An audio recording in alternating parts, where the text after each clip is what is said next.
Pasensyahan na lang itong babala ni Customs Commissioner Ariel Nepomuceno matapos nitong magtakda ng isang buwang deadline sa mga port collector sa bansa. Kasabay nito ang muli niyang pagsusulong ng kampanya para sa digitalization ng mga operasyon ng ahensya.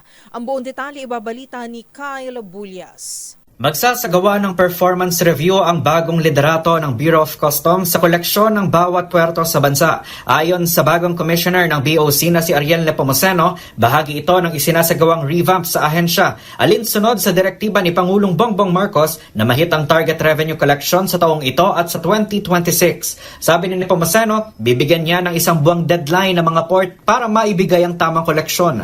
Kaya nga titingnan po natin talaga po yung mga performances po nila. Pag itong buwan na ho to, ngayong July, pag talaga wala nangyari, pagpasensya na lang po nila dahil kailangan gawin ko naman po yung aking obligasyon.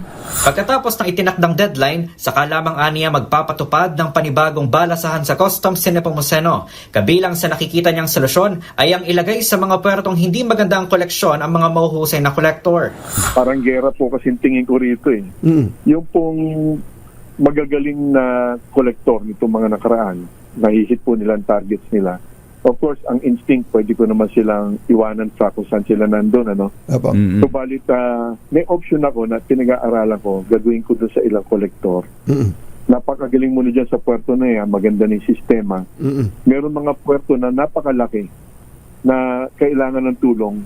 Baka ilagay ko sila doon, hindi bilang parusa, kasi magaling nga sila. Upang kumpuniin naman nila. Bukod dito, tiniyak din ni Nepomuceno ang kanyang commitment para sa full digitalization ng BOC para sa mas epesyenteng operasyon nito.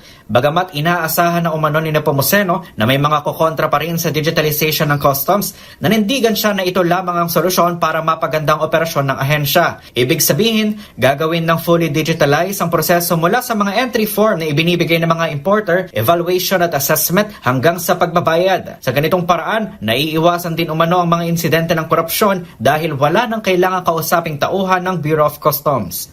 Para sa MBC TV Network News, ito si Kyle Bulyas ng DZRH, una sa Pilipinas, una sa Pilipino.